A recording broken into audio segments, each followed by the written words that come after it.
Hey guys, we'd like to welcome you to the JB podcast. Today we're going to be talking about how good the Boston Celtics will be this season.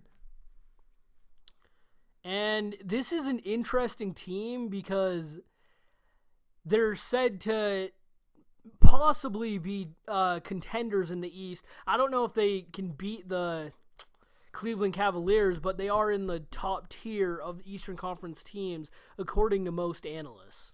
Well, when you think about the East, there's Cleveland, there's everyone else. If Cleveland was in the West, they probably wouldn't make it to the championship. They'd make it to the conference finals, but they would be probably a 2 or 3 seed in the West. Yeah, obviously they had the third best record in the league last year, so Cleveland would be facing tougher competition as well. But with Boston and the East in general, they've gotten better, I think. So remember, Boston last year was the 6th seed, I believe, but they had the same record as the 3rd, 4th, and 5th seeds. It's just with tiebreakers and stuff, they unfortunately got the lower end. You know what I mean? Yeah, that's very true. And I believe that this season they could either be the 2 or 3rd seed because they have very much talent. And in the East, anywhere from, I would say, 3 on is just like a fight. Mm-hmm. Unless you have like the 76ers and the Brooklyn Nets who aren't going to go anywhere. Yeah, but it's a big fight for all of those. And honestly, the Boston Celtics have one of my favorite players, Isaiah Thomas. He is one of my favorite players to watch. I love watching him because he's so small, but he can get around anyone. He's got great dribbling skills. He was the last pick in the 2011 draft by the Sacramento Kings, and he has done amazing for what other people for the expectations that have been put up to him, which weren't really much, but he has done very well. Yeah, and also he actually rose to all-star level last year, which this year Al Horford is coming in. He's been a consistent, perennial. I believe he's gone to the all-star game 3 or 4 times already in a row. So that'll either be bringing in 2 all-star level talents to lift the team, or will it take away opportunity for Isaiah Thomas, who really was the only offensive threat they had, and that may have been a reason for his high scoring numbers. I think it might, but to be honest, I think Isaiah Thomas is thrilled because he has another person, like a big guy down in the post, who he can feed the ball to, which Boston hasn't really had the past few years. But now they've got a legit big man in the league who they can feed the post to, and who has playoff experience, who came from the Hawks, which were a very good team 2 years ago. I believe they took first or second in the East. First. Yeah, they took first. They're a very good team with the Hawks, and Al Horford will be very, very good on the Boston Celtics. And they have a bunch of pieces on that team. They've got, oh man, I'm coming blank. I can't remember who they just drafted. Man, Jaylen Brown. I don't think he'll play a ton. They got Marcus Smart, who's a great player for them, but they do have a lot of potential. Yeah, and also I think their talent with Avery Bradley, already one of the best perimeter defenders in the league, and he's still young. He probably hasn't hit his peak year yet, unless he's like Tyreek Evans, who rookie year was amazing. Now he's not nearly as good, but Avery Bradley has consistently grown as a defensive player every year. And my one thing is Marcus Smart. How much better can he get? Because he was a huge draft choice for them, and he was supposed to somewhat turn that franchise around. And so far, he hasn't really lived up to much of the potential. He did show flashes late in the season last year and in the playoffs, which they unfortunately lost to the Hawks. But yeah. That's very true, but I believe that team, kind of like the Jazz that we talked about earlier, they're very well-rounded. They have a bunch of pieces at all the positions. They've got their leader now, which I would say is Al Horford, and then they have Isaiah Thomas? Or co-leadership? Well, I think Al Horford gets more recognition. I feel like Isaiah Thomas is a very underrated player in the league. He doesn't get a lot of recognition for what he does. But he did average, I believe, over 20 points a game last year, or barely under. But he's a great point guard. A lot of people underestimate him because of his height. He's about 5'9", I believe. Yeah. But he is an amazing point guard. Probably, it's really hard to say, but probably one of the best players under 6 feet. Yeah. He I think Isaiah Thomas honestly can only grow from here. So he'll probably be an all-star again this year. And one person we haven't even mentioned yet is Brad Stevens. He is an incredible coach, and he's only been in the league for a few years, which is kind of ridiculous at how much improvement the Celtics have seen under his tutelage already. And he's just showing year in, year out how much talent he has as a coach and how he can really get the players to buy into what he's saying. A lot of people are saying he's probably a top 3 or 4 coach already in the league.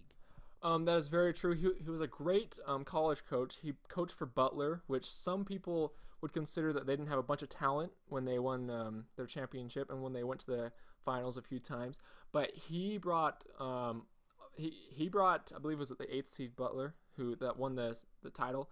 And he is an amazing coach, especially with all the youth. He's great with coaching youth, which the Boston Celtics are full of pretty much. Mm-hmm. And I just think he's one of the best coaches in the league. Yeah. My only question with the Celtics is they had 7 draft picks this past draft.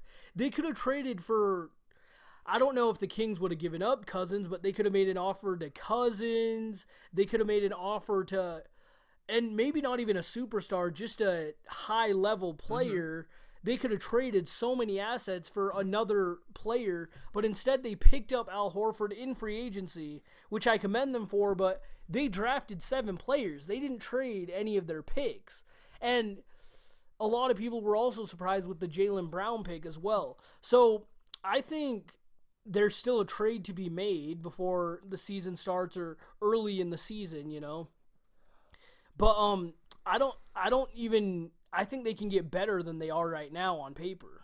I do agree with you. And also, another question I have for you, I'm pretty sure I know what the answer is going to be, but do you think Kevin Garnett's number will be retired with the Boston Celtics?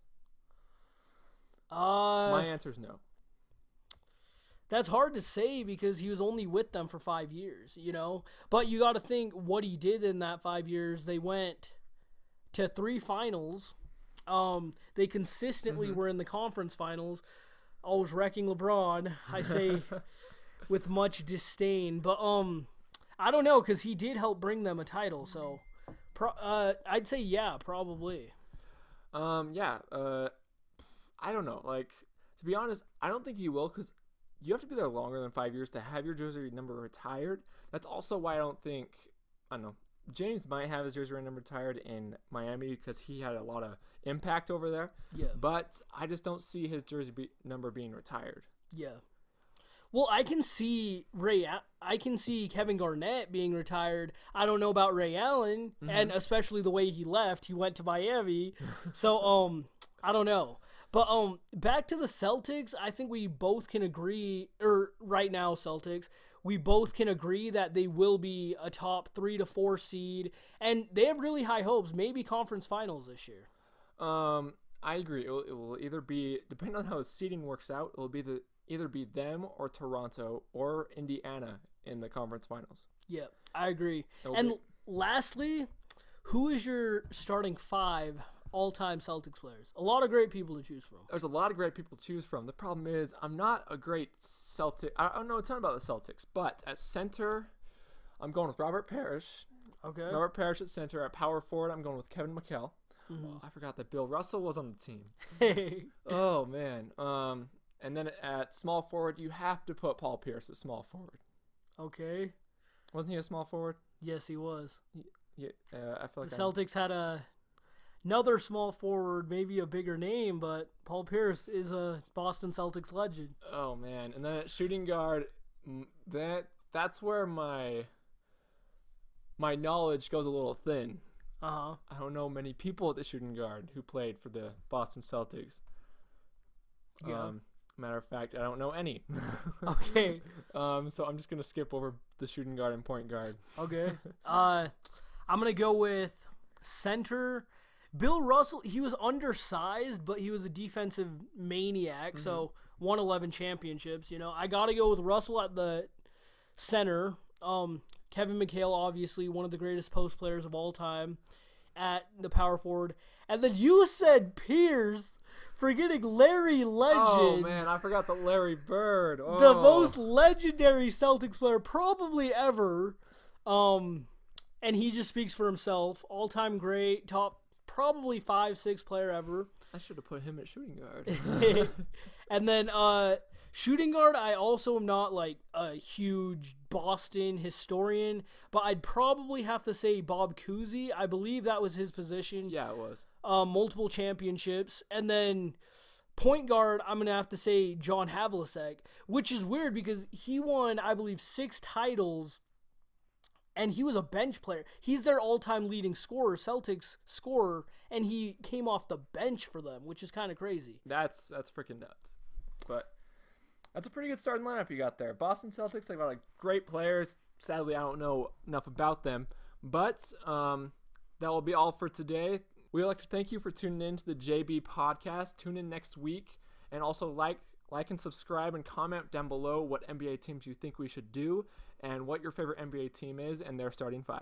And then also, how good do you think the Celtics can potentially be this season? Can they make a deep playoff run? Just give us your thoughts, and we'll see you next week.